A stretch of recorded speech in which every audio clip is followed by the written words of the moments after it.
Well, in terms of the importance of why these archives exist is I think the power of narrative.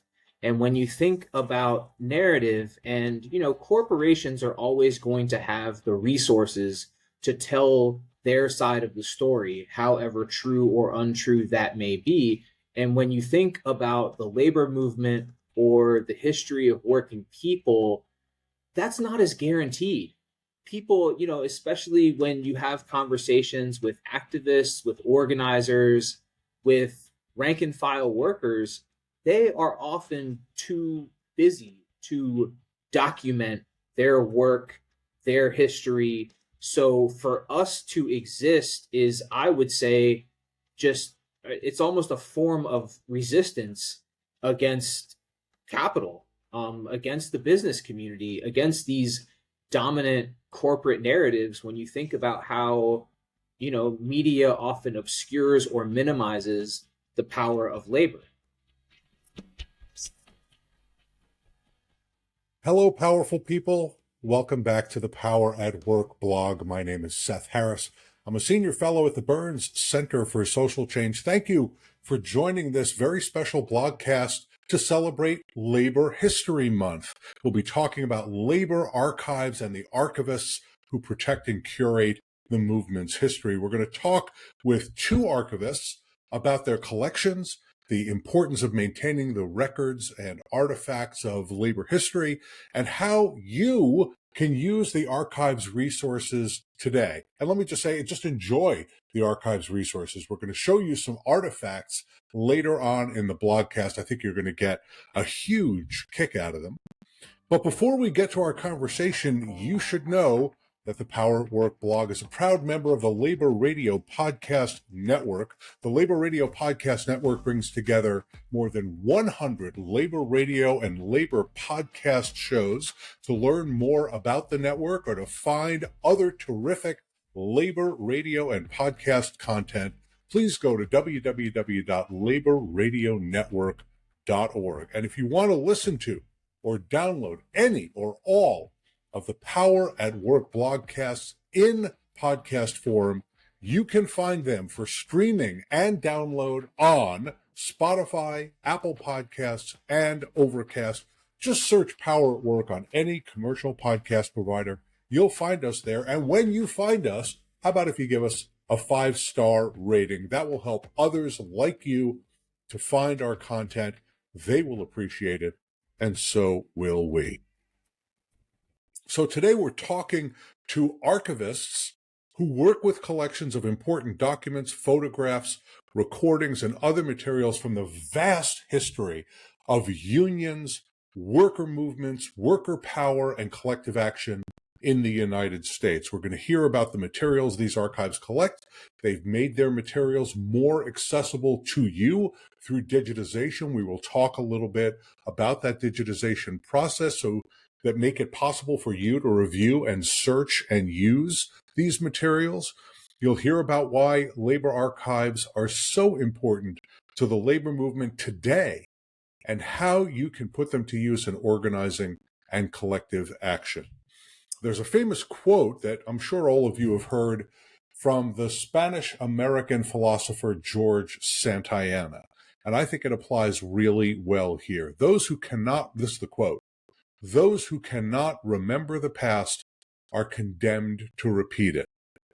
In more contemporary terms, the way I think about this is, if the labor movement wants to build a new future, it needs to understand the lessons of the past, the successes, but also the failures. And these archives are essential to learning those lessons.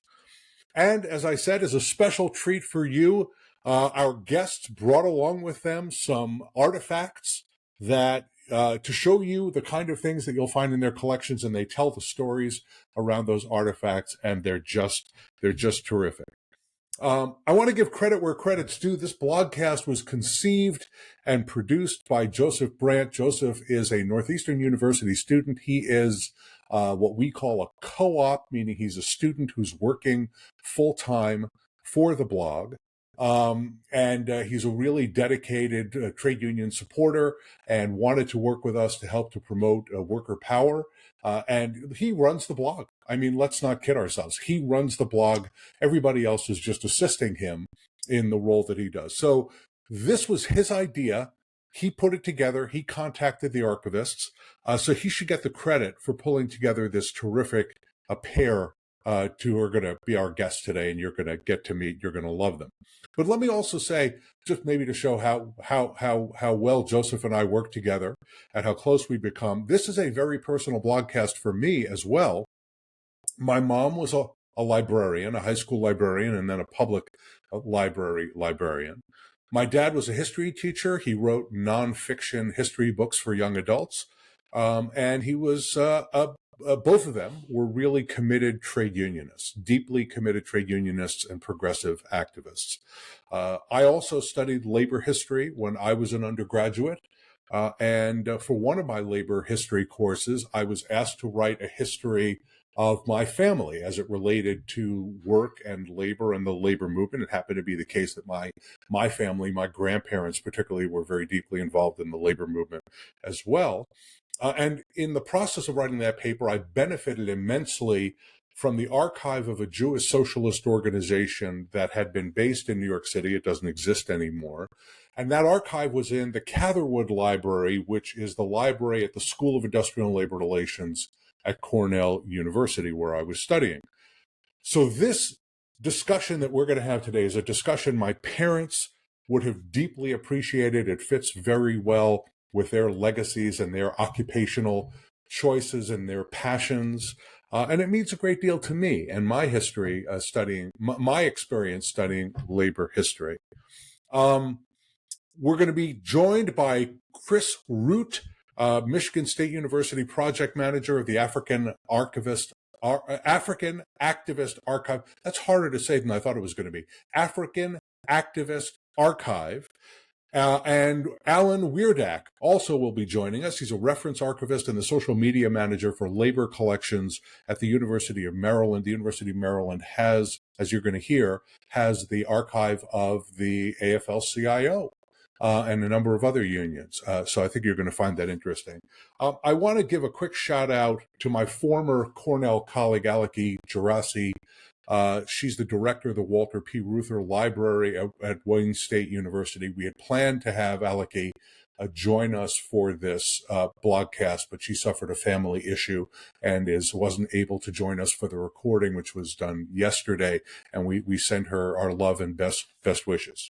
So those are our guests. You are our audience. Here's our conversation. Enjoy.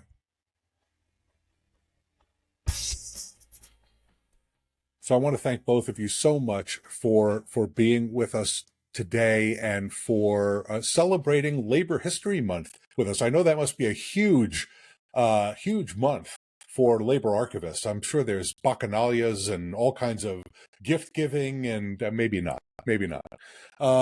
So we're just really excited to have you on to talk about labor archives. It's a subject that's really close to my heart.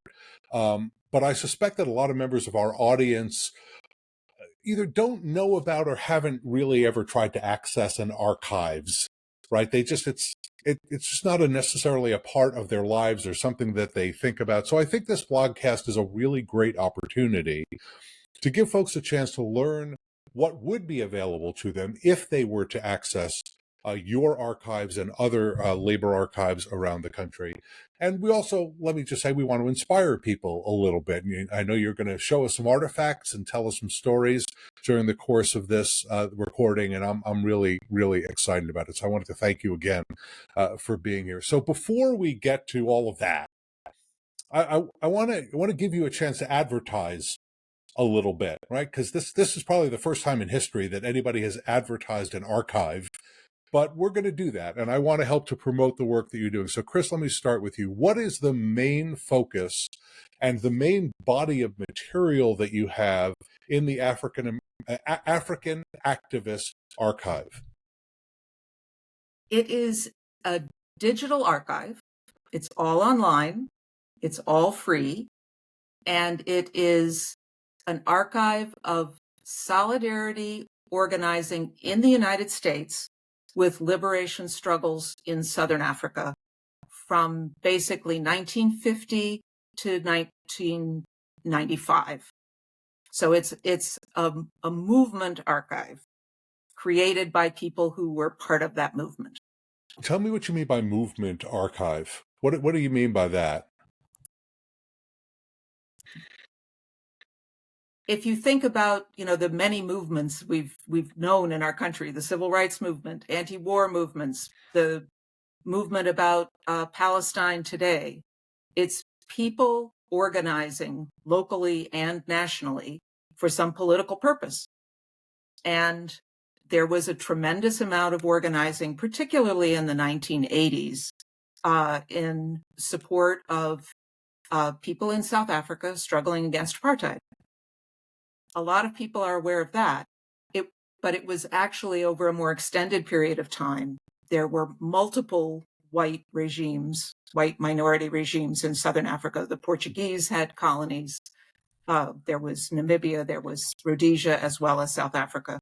So this archive is about Americans all over the country who were supporting people working for their liberation in these anti-colonial, anti-racist struggles in Southern Africa. No, terrific. And let me just ask, I know you're going to show us some examples of artifacts later on. What will people find? Is it books? Is it magazines? Is it pictures? Is it Good pamphlets? What does the collection consist of? Good question. Thank you. Since it's a movement archive, it's material created by people in the movement. So it is explicitly not books or magazine articles or newspaper articles. It is things created to organize. So there are photographs, posters, buttons, audio and video recordings, and lots of documents, newsletters, lots of flyers, publicity leaflets, annual reports, executive board minutes, things that organizations create both internally to be able to operate and externally to be able to reach out to folks. Terrific. Alan, tell us a little bit about the University of Maryland's Labor Archive. So the University of Maryland's labor archives, we've had labor collections for, I would say, the last 50 or 60 years.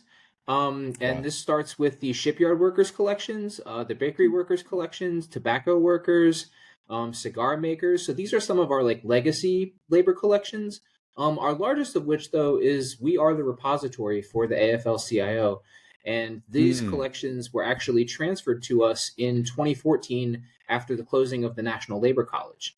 So since 2014, we have essentially housed the records of the AFL-CIO. And so there are smaller accessions, of course, in different collections from other unions, but that's the bulk of what is at the University of Maryland for our labor collections, are the various outstanding, interesting, and just, large amounts of voluminous, I guess, records of the AFL-CIO. I think that's probably the best place to start in terms of what's housed here at the University of Maryland. So my guess is that the contents of the archive looks somewhat different from what Chris was just describing.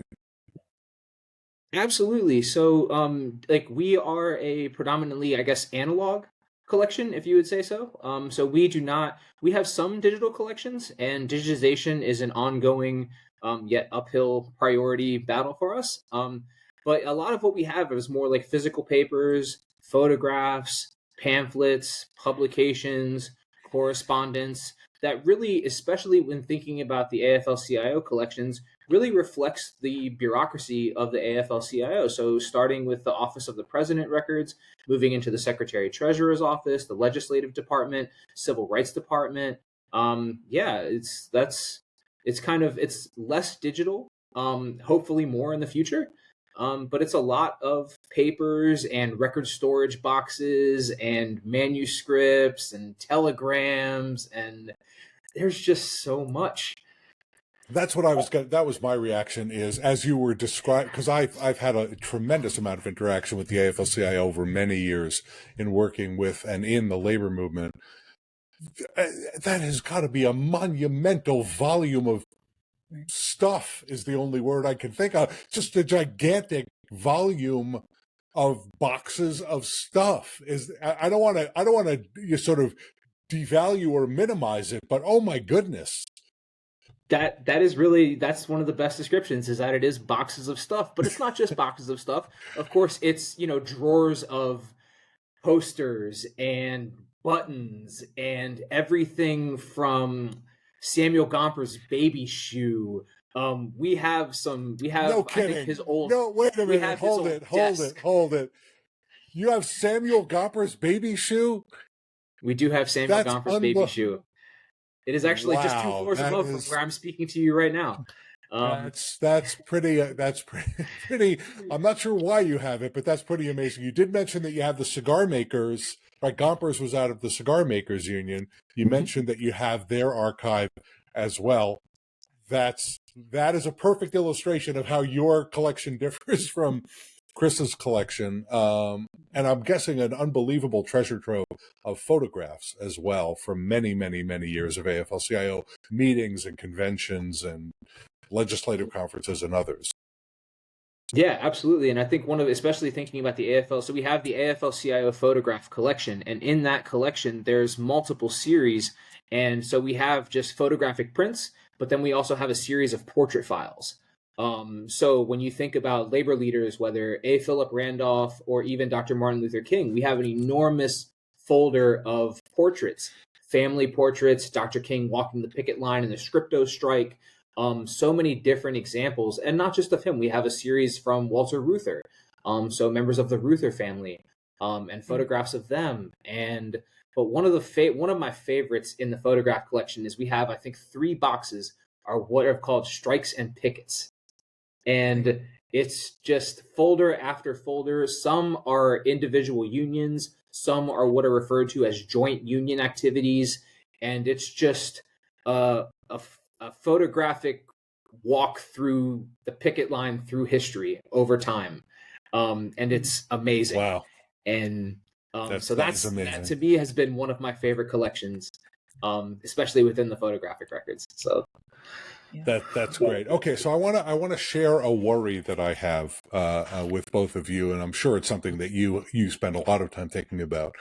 I worry that too many people view archives as places for PhD students, research scholars, only for academics. But when you're talking about labor archives, you're talking about the history of people, and particularly working people and their organizations and their movements, as Chris said. So one of the things that we hope to accomplish with this blogcast is to let people know that these archives are open for them as well, and they are for their use as well. And you don't have to be writing a dissertation that no one will ever read. And I say that with love and respect to all PhD candidates everywhere. But you can use it for a variety of purposes. So Alan, let me start with you, and then Chris, I'm going to bring this to you because yours is a movement archive.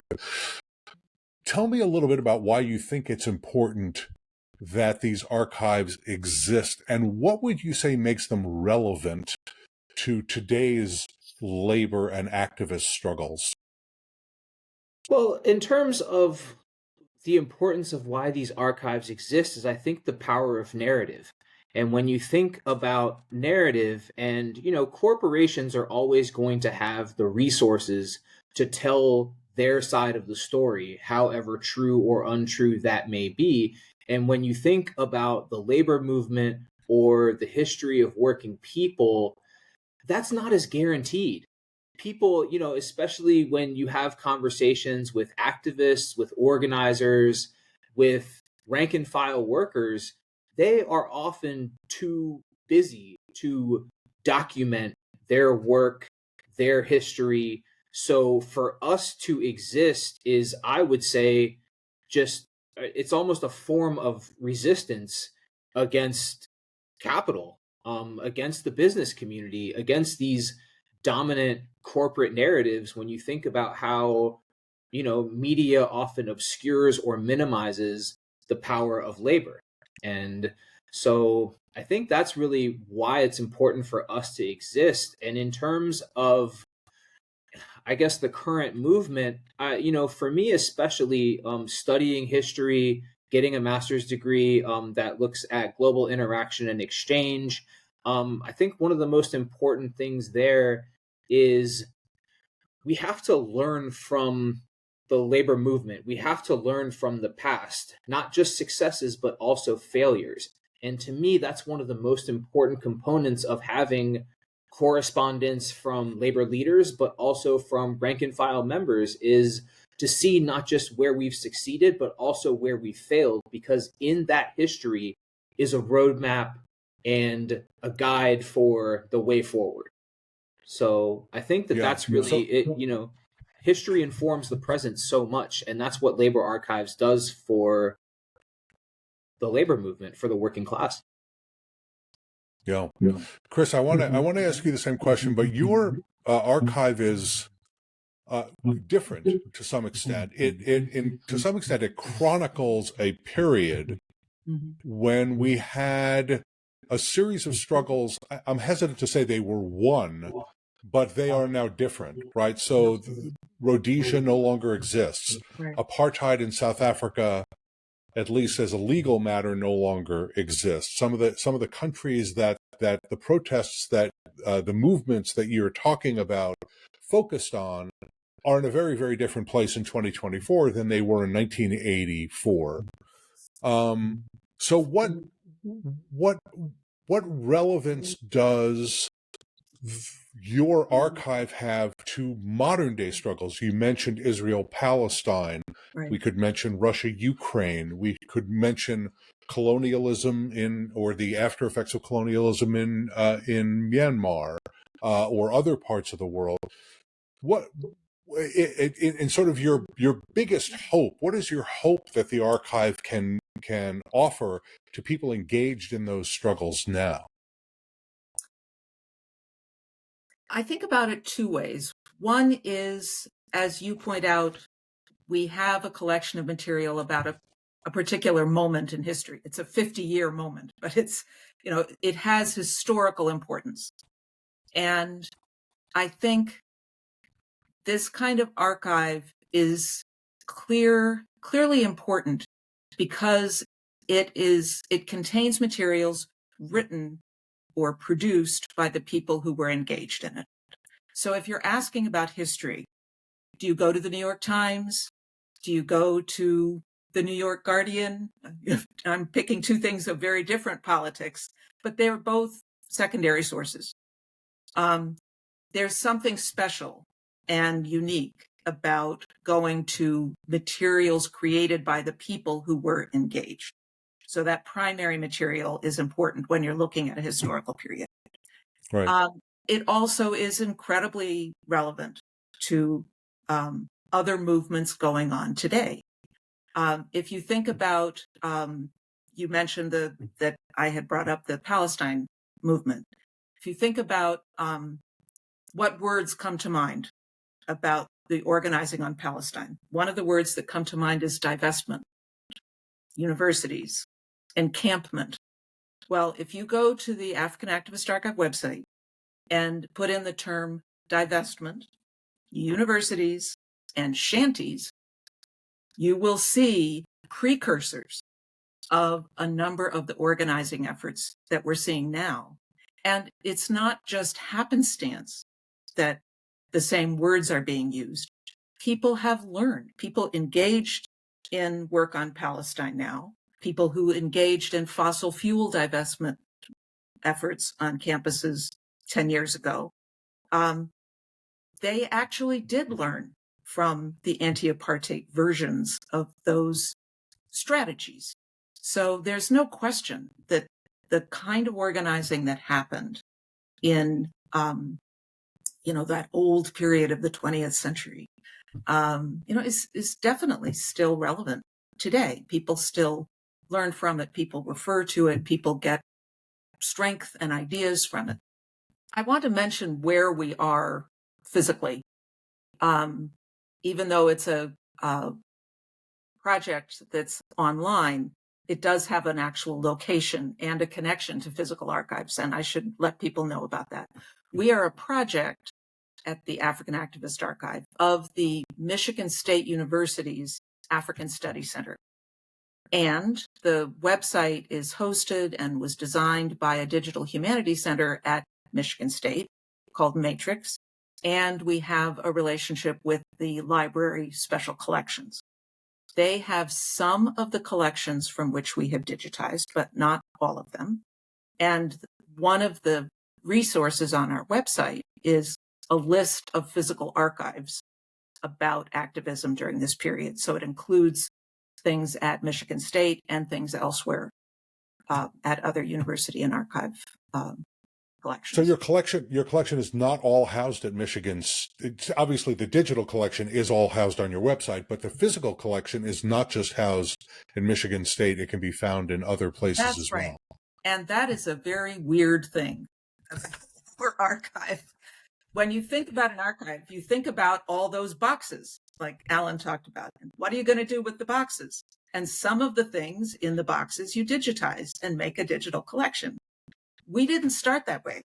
We didn't start with an organized archive at a library.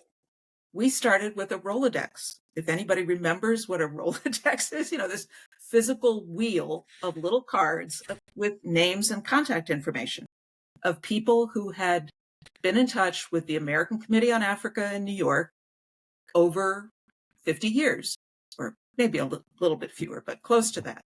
And so my colleague Richard Knight had worked at ACOA and literally took the Rolodex with him.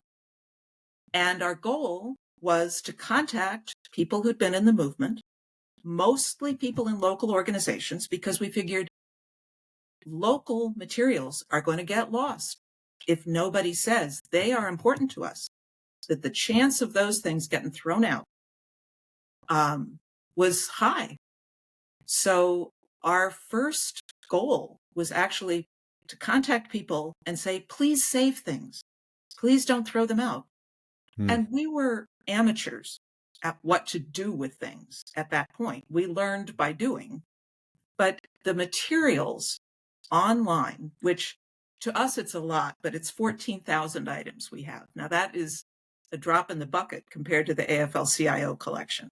But those 14,000 items came from 275 people. Wow. Some of those are now in collections in libraries and archives. Some of them, especially the photographs, are things people didn't want to give up. But when they saw the website, they were happy to have their things added and, to expand the coverage of the website. So a lot of the photos are digital files that people sent us. That is beautiful. That is a real people's history, right? Really We talk about people's history all the time, but your organization literally gathered a people's history from the people who were involved in it and created the materials. You can stay up to date with the latest news about workers, worker power, and unions by subscribing to the Power at Work blog. You'll receive the weekly download, a Power at Work newsletter sent straight to your inbox. The weekly download collects about 24 of the week's articles, academic studies, press releases, podcasts, and videos from across the internet. We find the stories and deliver them directly to you. So subscribe to the weekly download right now on the front page of the Power at Work blog. Go to poweratwork.us. I want to turn to the question about public accessibility and particularly the role of the archivists in getting information or making information available to the public. And I don't want to put words in your mouth. I'm gonna let you describe it for yourselves. But you know perfectly well that not every worker, not every union member has the time to physically travel to an archive, even if it's in College Park, which is just outside of Washington, or East Lansing in Michigan. They don't have the time necessarily during business hours to go to a library or a physical archive and dig through materials. So it seems to me that there are a couple of aspects to what you're doing. But I want to give you the opportunity, and I'll start with you, Chris. What are archivists? What do archivists do in order to take these histories and make them accessible to all of those people who might benefit from them? I mentioned that our first step was to contact people and say, please don't throw your stuff out. Mm-hmm. Over about 2 years when we first got started, which was in 2003, we realized that a digital archive would be the way to go. And folks at MSU in African Studies and Matrix had some experience with creating digital archives, and they were good teachers. I'm going to interrupt you just for a second, just so that you can translate the word digital for folks who may or may not be familiar with it. My guess is anybody who's looking at a blog online is familiar with the concept of digitization, but tell us what that process of digitization means and what it and how it makes things available to people. Well, for things that are flat, for documents and posters and buttons, even a button is relatively flat. You put it on a scanner and you take a picture of it and you give it a file name, and then you reduce the size of another file so that it can be accessible on a website without taking forever to upload. So, I have next to my desk a legal size scanner, which is a glass with a cover. And since these are historical materials, there's no automatic feeder being used here. Every single page you put down on that glass, and you have to create a file name for it that's meaningful and have a folder structure on your computer for how to store it. And then, of course, you get into the whole question of creating descriptive information about it to put on the website. Because if you have a bunch of files, they do no good to anybody unless you can find them and understand them. And that's what takes time. Yes. I want to ask you about that. I apologize for interrupting you, but again, so let me take it from the perspective of somebody who's not a experienced researcher, not a PhD student, not an academic, and just somebody who is hearing this and saying, I really would love to learn more about this. So they access your website and they want to search and they want to find out about the fight for the liberation of the Rhodesian people. Mm-hmm. Is it as simple as what we all have come to expect from Google? They just put a series of keywords in, and then magically, to me, it really is magic because I don't understand how any of this stuff works. But magically, a set of files will make themselves available, or do they need to go through some kind of architecture to know how to find the stuff they want to find? Or can they just browse? Is it possible to just browse through your collection on your digitized collection? The answer is yes to both your questions. There is an easy-to-use search, and there is an easy-to-use browse. And there are some people who are mostly searchers and some people who are mostly browsers. And we are really fortunate to have had colleagues at the Matrix Digital Humanities Center who are really good at designing websites.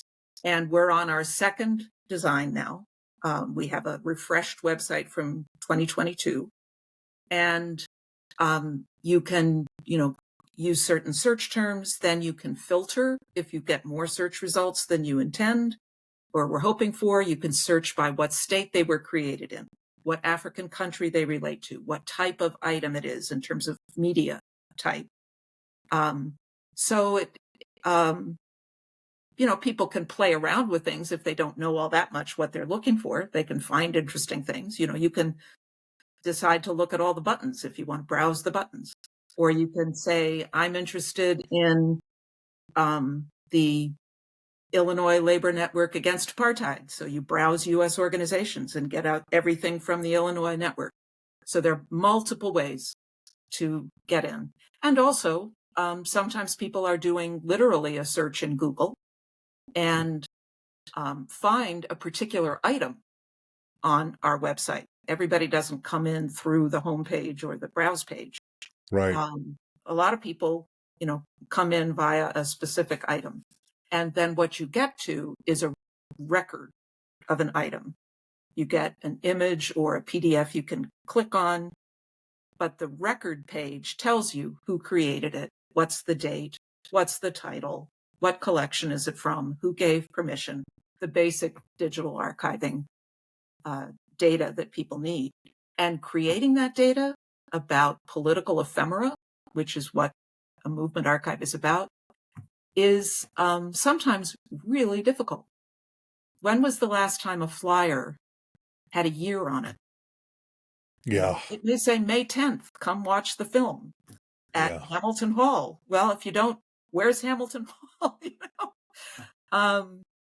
And who's the creator? People don't put the names of folk in an organization who created that particular document. That's not how movements work. Right. Even Right. what's the title? If there's something that's on front and back, usually it's clear what's the front, but it's not always clear what's the front.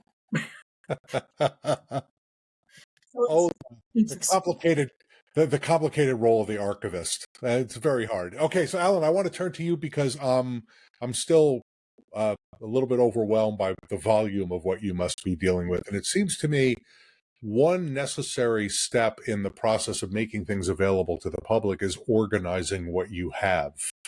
Right. So you talked about there are multiple departments at the AFL-CIO. They each have boxes of stuff.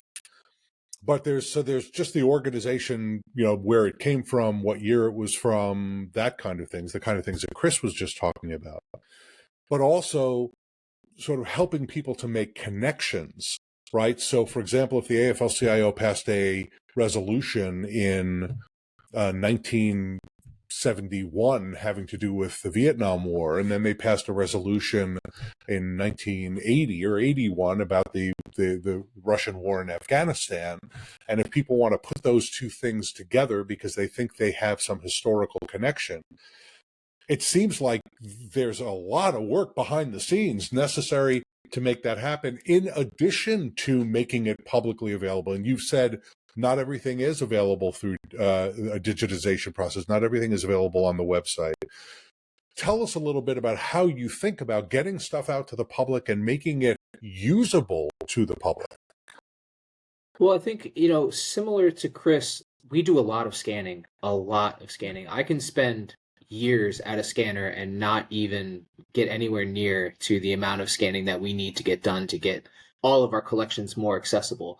But I think, speaking to your question about how we make those connections, it's a lot of combining secondary information and primary source information. So say if you're looking for a resolution, you would want to go into the convention minutes. And the convention minutes would be a great place to start. But from there, you would want to find names and unions and other information that then you can go into other collections. And I think in terms of organization, our collections are organized differently for each collection, where some are arranged chronologically, some are arranged alphabetically in terms of correspondence. Some have subject information embedded into folder titles.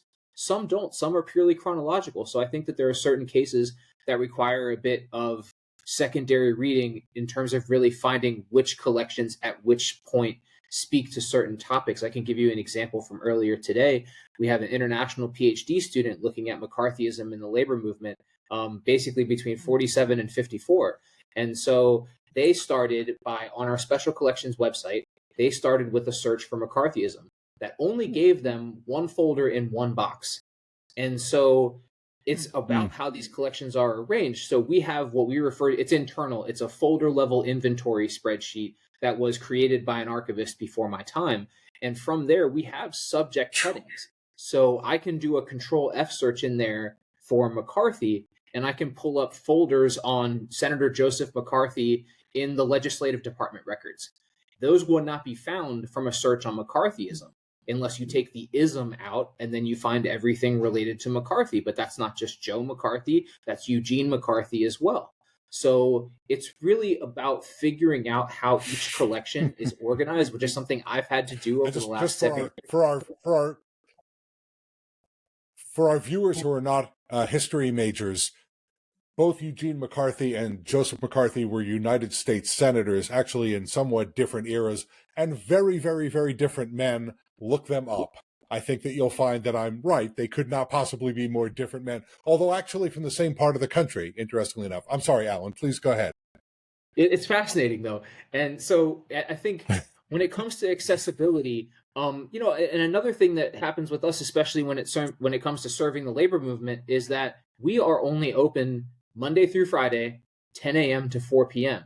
There aren't too many working class people that can visit us in person within those hours. So how do we serve labor? How do we serve unions? And a lot of that is scanning. A lot of that is doing virtual research consultations, finding anything that we can without somebody having to visit us in person when they essentially cannot.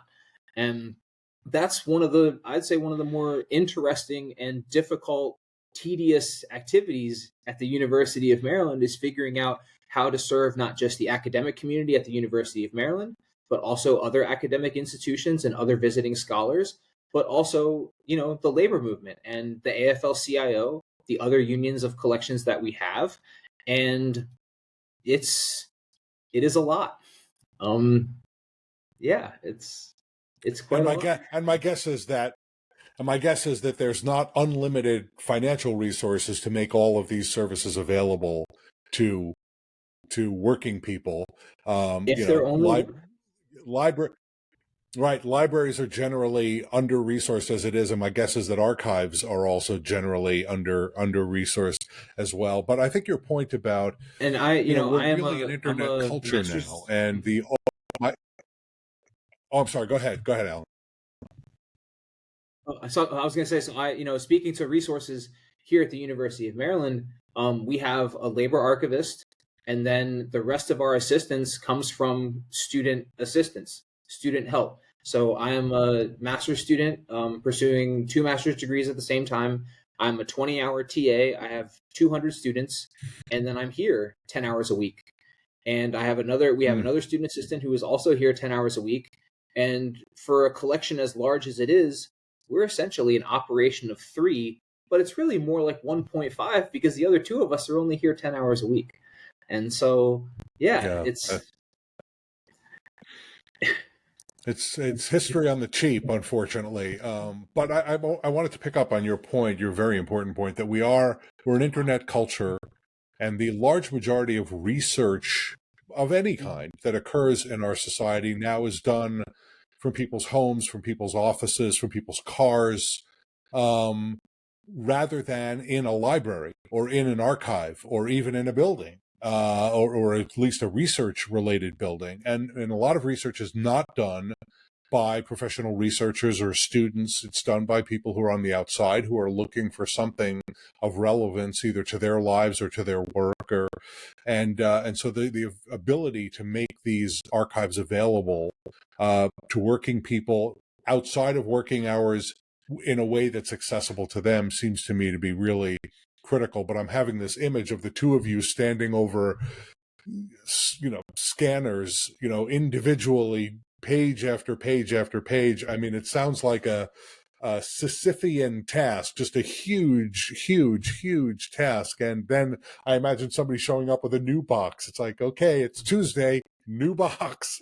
I mean, it's the kind of thing that you would see in sort of a metaphysical television show, right? Some kind of absurdist television show. It's really it's a shame that that's the circumstance that you're in, because this history is so valuable to folks. The Power at Work blog is a project of the Burns Center for Social Change at Northeastern University. The Burns Center develops innovative, participatory, and equitable approaches to solving public problems using new technology. Our faculty and fellows are accomplished, nationally recognized changemakers. Interested in learning more? Go to burns.northeastern.edu and sign up for our mailing list. And you can follow us on social media at Burns Center on Twitter, LinkedIn, and Instagram. The Burns Center for Social Change, from demanding change to making it. Okay, so I've stalled long enough. I'm dying to see your artifacts. We're going to put them on the screen separately in editing, but I want you to describe them for our audience. You both brought an artifact or two, just to give folks a flavor of your collections. And I think it's a way to show how artifacts of yesterday are relevant to today. So, Alan, let me start with you. What do you want to share with our audience today? So the two artifacts that I have today look at the strike against the Neuhoff Packing Company in 1968. And these artifacts come from the AFL-CIO collections, the Office of the President Records, George Meany's papers, the first of which is a pamphlet. And it's a pamphlet that was published by the Amalgamated Meat Cutters and Butcher Workmen of North America about the campaign. And so this pamphlet it's titled Fight for Justice, and it's the campaign for good union conditions at real Frosty Valley. And it is a 6-page pamphlet that is published as a public information service by the Amalgamated Meat Cutters and Butcher Workmen of North America. And essentially it's a pamphlet that they put out that provides the story of the union fighting for what they refer to as winning economic justice for its people employed in a chain of meatpacking plants throughout the Southeast. All of the workers are employed by the Lorenz Neuhoff family, and it kind of looks at, this corporation that makes astronomical profits and treats their workers like crap. And I think what's really fascinating here is they talk about wages, they talk about how the employees make no more than $2.85 an hour. Most of them are making $1.65 an hour. And this was, of course, in 1968, and you can adjust it for inflation. It's still a poverty wage, I guarantee it. And what I find is, they have their story, but then they have these bold notes where everybody reading, they let them know, please respect our picket lines. Until the powerful Neuhoff interests sign a union contract, don't buy products of the Neuhoff empire. This empire refers to Valleydale, Frosty Morn, and Reelfoot. And they're basically thanking their readers for support in this strike.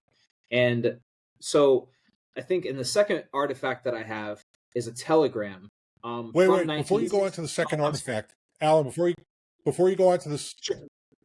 no, it's okay. I'm going to interrupt for just a second because I wanted to make 2 points about this artifact, which is fantastic. And it illustrates Chris's point earlier about you don't have an author's name, you don't have a date. I mean, you can probably figure out the rough time period from what the events they're describing, but otherwise the kind of information that you would typically need that Chris was describing, you don't find on this. But I wanted to make 2 points about it. One is the meatpacking industry is still a terrible industry. It is partially unionized, but not entirely unionized. And even the unionized workers faced horrible conditions during COVID. They faced unduly low wages. There are a lot of undocumented workers in that industry as well. So yesterday's fight is still today's fight. The second point I wanted to make, and I'm sure this has occurred to you, is today, this pamphlet would be a Twitter thread, right? Or it would be on a website. But here you have a physical document that they used to hand out to people. They literally would distribute this to people. I don't know where they distributed it. Maybe it was out in front of supermarkets or in plant gates, or they maybe leafleted cars or houses.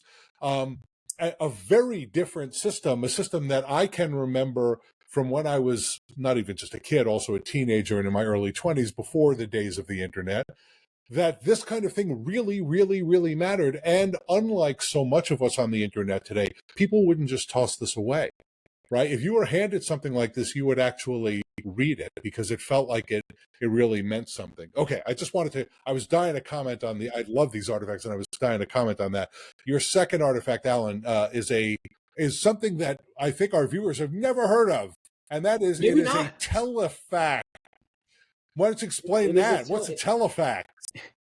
It is a Western Union telegram, and it is also from 1968, same campaign, and this is a telegram sent to William Schnitzler, who at the time was the Secretary-Treasurer of the AFL-CIO. And this is coming from the president of the Amalgamated Meat Cutters and Butcher Workmen of North America, Thomas Lloyd. So Thomas Lloyd is writing to William Schnitzler to let him know to please wire J.M. Moore, the secretary of the Georgia State Federation of Labor, while he is meeting in convention at the Manger Hotel in Savannah, and ask him to notify the convention that the AFL-CIO is supporting the, quote, all-out efforts to organize a consumer boycott against Neuhoff chain of meatpacking plants now on strike in 3 of their plants located in Clarksville, Tennessee, Montgomery, Alabama, and Quincy, Florida. This also mentions that plants in Miami, Kinston, North Carolina, and Union City, Tennessee, as well as Salem and Bristol, Virginia, are also being organized. And essentially, it's a telegram asking to let him know and for cooperation. And I think, speaking to your point about the first artifact and how this could have been a Twitter thread, an Instagram reel, a telegram like this probably would have been a text message, no? But it's just, I think it shows building solidarity and the importance of organizing multiple plants in a region at the time. So when we think about how history can inform current efforts, when we were pulling artifacts, I was thinking about the UAW's recent win in Chattanooga and thinking about efforts to organize the South over time. And I think that this telegram, this pamphlet, and this campaign speaks to the importance of the ongoing efforts to organize workers in the South. That is just a beautiful piece of history that I had never heard of before. I'd studied labor history. I'd never heard of this strike before. Fantastic. All right, Chris, tell us about your artifacts. Okay, I chose to bring 2 photographs. I loved hearing about the 2 print materials from Alan, but it's I was just overcome by the desire to show working people taking action. So I picked 2 photographs. So the first one is from 1977 at the pier in Oakland, California, in San Francisco. A ship arrived carrying goods from South Africa. And this photograph is early in the morning because at 7:30, there were 500 people with picket signs at the pier, and led, of course, by International Longshore and Warehouse Union members, but, including people from other parts of the community as well. And they, most of the dock workers there refused to offload the goods from South Africa at that time.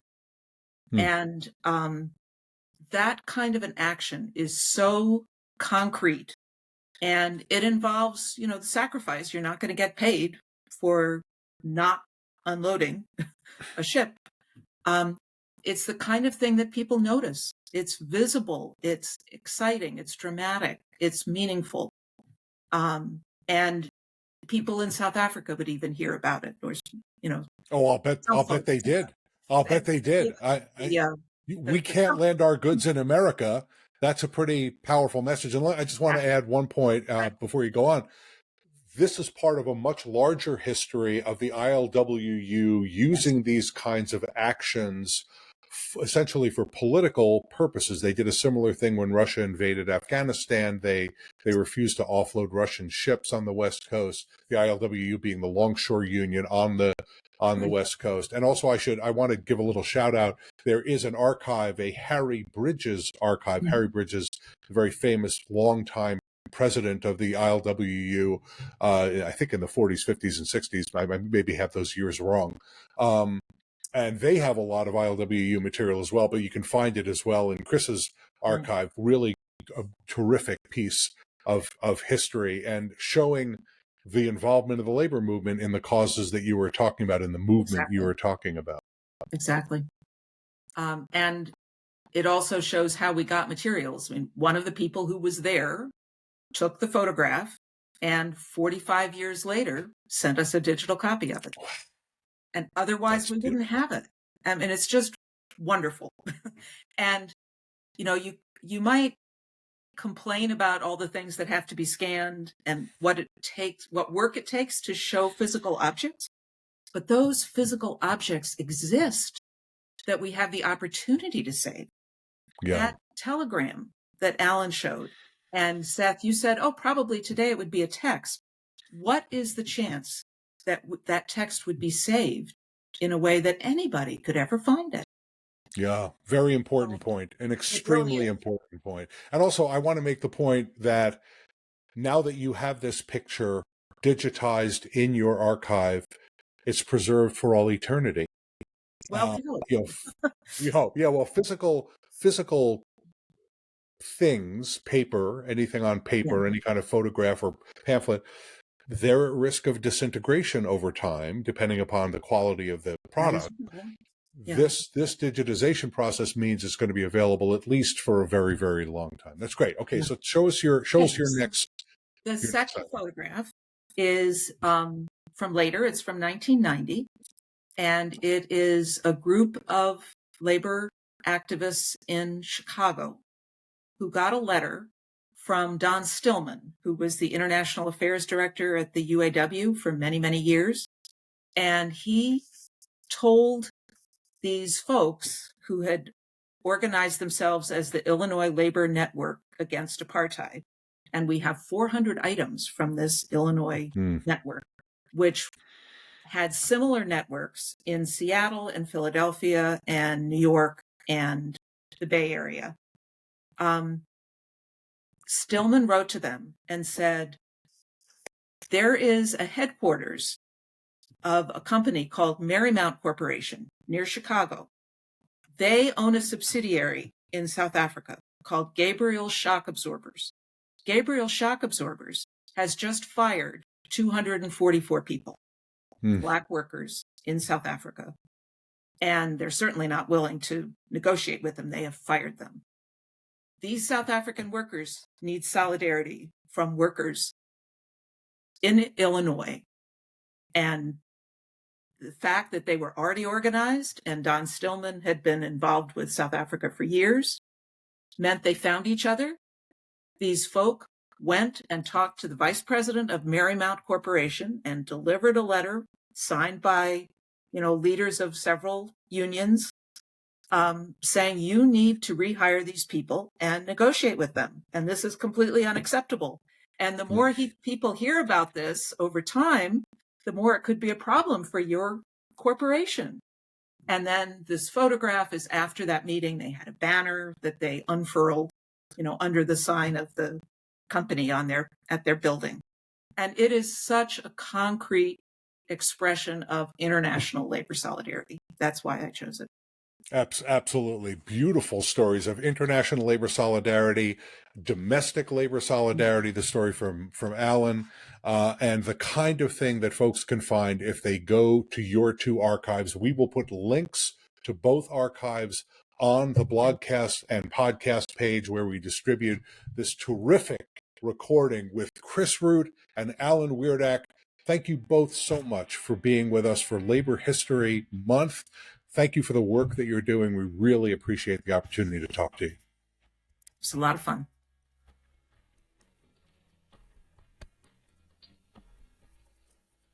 Hey, don't you tell me that history isn't cool, that history isn't relevant. You saw it today. You saw the artifacts. You saw the discussion. There's lots and lots of valuable stuff in these archives. I think there's a grave risk that once you get into these archives and start browsing, you may never want to come out. So I want to encourage you to go and explore the archives that we talked about today. You can find links to them on the page that's offering you this blogcast. There are archives all over the country, labor archives. I've mentioned a couple during this blogcast. Wayne State University, the Harry Bridges Archive. There's a number of others. Go explore them. Learn what you can. Put history to use in the work that you're doing today. I think you'll find it's really valuable. Thank you so much for sticking with us to the very end of this Labor History Month blogcast. You can connect with the Power at Work blog team in a lot of different ways on social media, but let's start right here at home. At the bottom of this page, the page where this blogcast is being shown to you, you can offer a comment on this blogcast. You can give us just a thumbs up You can write comments in. You can ask questions. If they're for our guests, we will pass them along to the guests. We really would love to hear from you. So start right here on the blog. But you can also find us on other social media channels. We have pages on LinkedIn and Facebook. Just search Power at Work Blog. You can find us at Power at Work Blog on Twitter, X, and Threads.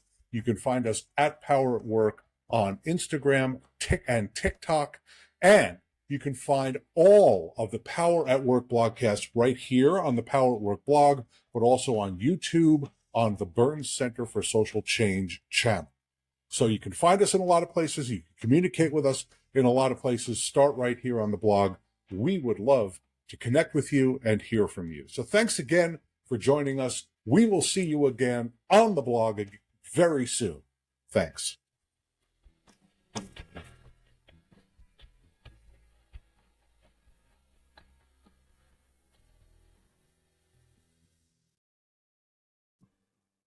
Public professionals, would you like to learn how data, digital innovation, and AI skills can improve your work and help you serve your constituents better? The answer is Innovate US. Innovate US offers no-cost learning on the skills you need to succeed in government in the 21st century. Attend a 1-hour weekly workshop or enroll in a course on AI or human-centered design at your own pace. It's all free to you. Visit innovate-us.org today to learn more and sign up. That's Innovate-US. Visit right now.